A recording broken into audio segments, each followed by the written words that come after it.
डॉली शर्मा, अरे भाई राहुल गांधी आ जाते, अगर आज मौर्या होटल पहुंच जाते पटना में और बाकायदा अपने मुख से तेजस्वी का नाम बतौर मुख्यमंत्री उम्मीदवार घोषित करते तो ज्यादा बेहतर नहीं होता? ब्लॉकबस्टर हो जाता।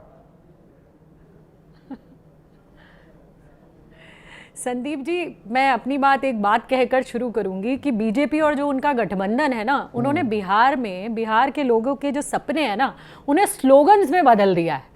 और बिहार के लोगों को स्लोगन्स नहीं चाहिए, उन्हें सम्मान चाहिए, उन्हें रोजगार चाहिए, उन्हें महंगाई से निजात चाहिए, उन्हें शिक्षा चाहिए।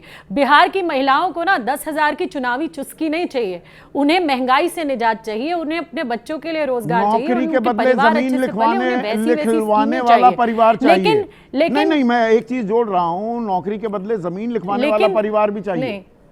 जी संदीप जी, पिछली सरकार अगर आपको याद है तो तेजस्वी यादव, उन्होंने सबसे ज्यादा बिहार में नौकरी देने का काम किया था। तेजस्वी यादव युवा हैं, उनकी युवा सोच है, और उस युवा सोच के कारण तेजस्वी यादव ने लगातार बिहार के विकास के बारे में बात करी, इसके अलावा कोई और बात नहीं करी। और दूसरी बात में इतना टाइम क्यों लगा दिया? इन्हें पहले ये दिक्कत थी। डॉली, पिछले महीने में गया था पटना, मैंने एक इंटरव्यू किया था, लंबा इंटरव्यू तेजस्वी का, जिसमें उन्होंने पहली बार कहा कि 2029 के लोकसभा चुनाव में प्रधानमंत्री का चेहरा राहुल गांधी होंगे। मैंने कहा आपने ये तो बोल दिया, आपके नाम पर राहुल गांधी कुछ बोलने को तैयार नहीं।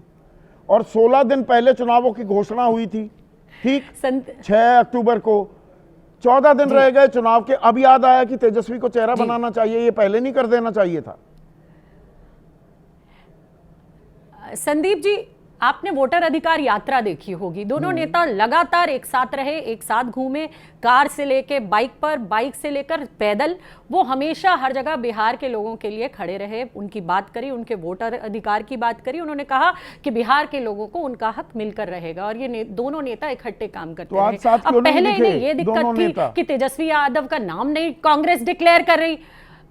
तेजस्वी, देखिए संदीप जी, चुनाव है, और अगर आपने ये देखा तो आपने ये भी देखा होगा कि राहुल गांधी जी 16 से 17 रैलियां बिहार में करने वाले हैं। वो लगातार तेजस्वी यादव को मजबूती देने का काम करते आए हैं और करते रहेंगे। इनकी तरह नहीं है कि आपस में जो है, आप देखिए लगातार जीतनराम मांझी कहते हैं कि मेरी जात के कारण मेरे साथ ये हुआ। आप थोड़ा सा वो दम्भ गुरूर में दिखाई दे रहे थे, इतनी सीट लड़ेंगे तो आरजेडी ने कहा जाइए अपने आप ही लड़ लीजिए। वो पप्पू यादव भी वो बेगानी शादी में अब्दुल्ला दीवाना हो रहे थे, वो आपकी पार्टी से जुड़े हुए हैं पर है निर्दलीय है, अब वो कह रहे गठबंधन से बाहर निकल जाइए।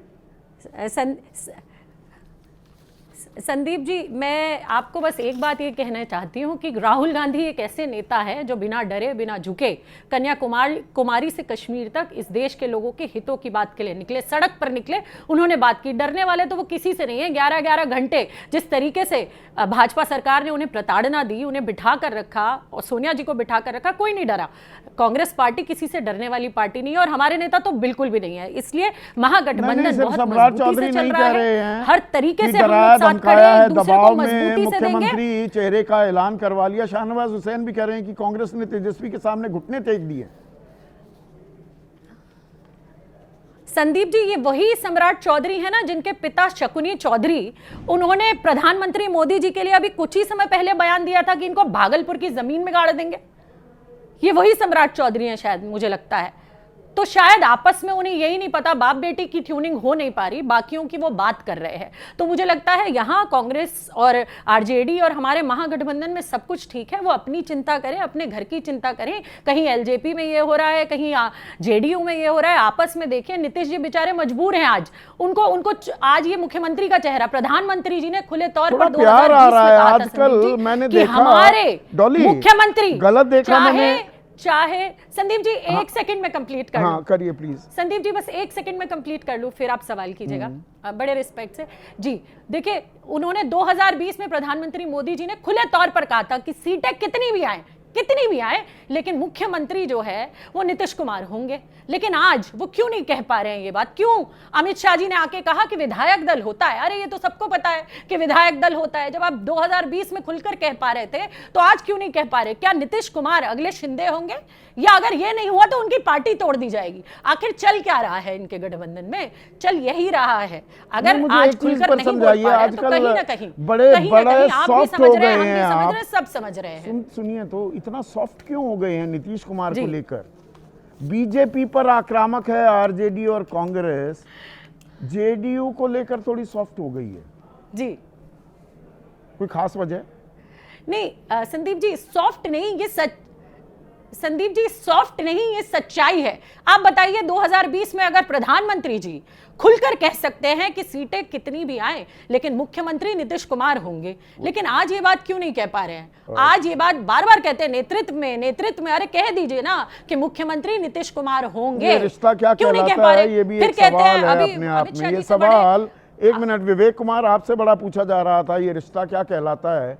पर आज की जो ये डेवलपमेंट है, ये असहजता एनडीए में आ गई है क्या? भाई तेजस्वी को चेहरा बना दिया, पहले कह रहे थे नहीं बना रहे, हमारा तो नेतृत्व है, अब तो ball is in the other court, isn't it?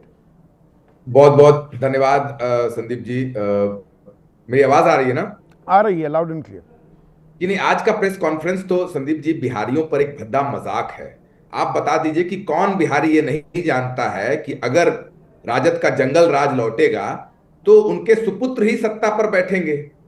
कौन बिहारी नहीं जानता है कि सत्ता के लिए कुछ भी कर सकते हैं। जैसे इन्होंने मुसलमानों को अपने लालटेन में केरासन तेल बनाकर जलाया, पर उनको कभी भागीदारी नहीं दी, ना लोकसभा में दिया ना विधानसभा में दिया। इस बार की सीटें भी देख लीजिए। उसी तरीके से अब मल्ला का इस्तेमाल कर रहे हैं।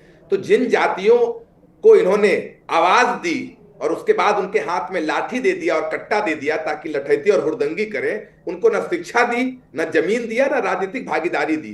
तो ये तो किसी को भी मुख्यमंत्री चेहरा बना दे, कितने भी डिप्टी सीएम बना दे, नहीं, नीतीश कुमार ने दे दी। साक्षरता दर जहां तक मुझे ध्यान है 61% है, सबसे कम पूरे देश में। गरीबी रेखा के नीचे 34% आबादी है। प्रति व्यक्ति आय 66,000 रुपए है, 6,000 रुपए से भी कम। बिल्कुल। और एक आंकड़ा मैं आपको दे दूं संदीप जी, क्योंकि आप कई बार अच्छे आंकड़े की बात करते हैं और आंकड़े से अपने दर्शकों को चीजें की गंभीरता को बताते हैं कि पिछली बार विधानसभा में 70% लोग, लगभग 70% लोग वो थे जो दागदार थे, दोनों पार्टियों का मिलाकर। तो जो सम्राट चौधरी जो बोल रहे हैं, वो तो अंग्रेजी में कहावत है Sandeep ji, the pot calling the kettle black. वो खुद नरसंहार के आरोपी है, 10वीं पास नहीं है, खुद राजद में रहे हैं पहले और राजद से यहाँ पे टेलीपोर्ट होकर आए हैं। तो ये तो दोनों जो पार्टियां हैं उनको किसी प्रकार से सत्ता में रहना है। आज अगर आप ये 10वीं पास 9वीं पास ये बड़ा विमर्श करते हैं, थोड़ा सा दर्शकों को एक चीज सार्वजनिक एक प्रेस कॉन्फ्रेंस करके बता दीजिए कि कहाँ कहाँ पढ़ाई लिखाई की है प्रशांत किशोर ने। और जहां तक मेरी जानकारी है, बताइए गलत जानकारी है, आपके राष्ट्रीय अध्यक्ष वो खुद 10वीं पास है। उदय सिंह की बात कर रहा हूं मैं। जी, प्रशांत जी ने तो बिल्कुल पब्लिक डोमेन में। संदीप जी आपका सवाल बिल्कुल सही है, लेकिन देखिए एक इसमें बारीकी है। प्रशांत किशोर कोई पॉलिटिकल पद पर नहीं है, किसी संवैधानिक पद पर नहीं है। आ तो जाएंगे अगर आपकी पार्टी जीत गई तो। नहीं, हमारी पार्टी जीतेगी वो महत्वपूर्ण नहीं है। इस बार देखिए संदीप जी, इसलिए मैंने बोला ये भद्दा मजाक है कि जब प्रेस कॉन्फ्रेंस होना चाहिए कि भाई छठ में लाखों बिहारी फंसे हुए हैं, स्टेशनों पर 10-10 घंटे 12-12 घंटे बैठे हुए हैं, वो बात होनी चाहिए कि उन बिहारियों को कैसे अपने घर सम्मानजनक तरीके से लाया जाए। तो ये प्रेस कॉन्फ्रेंस करके बता रहे हैं कि कौन सीएम बनेगा, कौन डिप्टी सीएम बनेगा। ये इन नेताओं की प्राथमिकता रही है। जहां तक प्रशांत किशोर जी की एजुकेशनल क्वालिफिकेशन की बात है, तो वो तो केसी सिन्हा, जिनको पूरा बिहार और पूरा भारत मानता है, उन्होंने कहा है कि पटना साइंस कॉलेज में ये मेरा विद्यार्थी था। क्या वो तेजस्वी के लिए कह पाएंगे? क्या वो सम्राट के लिए कह पाएंगे? तो ये तो पूरा भारत जान रहा है कि उनकी क्वालिफिकेशन क्या है। क्या बिहारी या कोई भी पत्रकार ये जानता नहीं है कि संदीप जी की जो व्यक्ति यूनाइटेड नेशन में काम किया हो, क्या वो 12वीं फेल होगा? आप बताइए। फिर भी आपके दर्शकों के लिए बता रहा हूं कि पटना नहीं, वही सार्वजनिक जानकारी है। केसी सिन्हा का नाम ले देंगे, यूएन में काम किया मैं जानता हूं। प्रेस कॉन्फ्रेंस करके सारी चीजें दूर कर दें, खत्म बात। नहीं, संदीप जी पटना साइंस कॉलेज से 12वीं की है और उसके बाद लखनऊ यूनिवर्सिटी से उन्होंने ग्रेजुएशन किया है और फिर हैदराबाद से मास्टर्स इन पब्लिक हेल्थ है।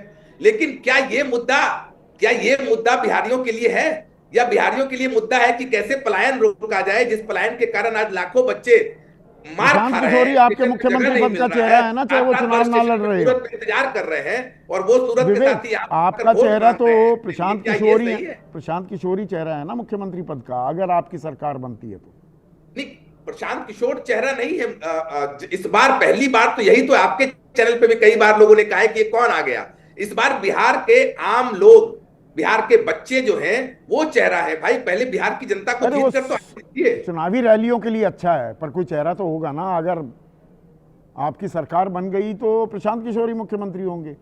अगर बिहार की जनता ने 40 साल की राजनीतिक बंधुआ मजदूरी को तोड़कर जनता का राज स्थापित कर दिया, तो मेरे ख्याल से जिनको वो चुन कर लाएंगे उनमें इतनी बुद्धि होगी संदीप जी कि वो चुन ले कि कौन जनता का राज का चेहरा बनेगा।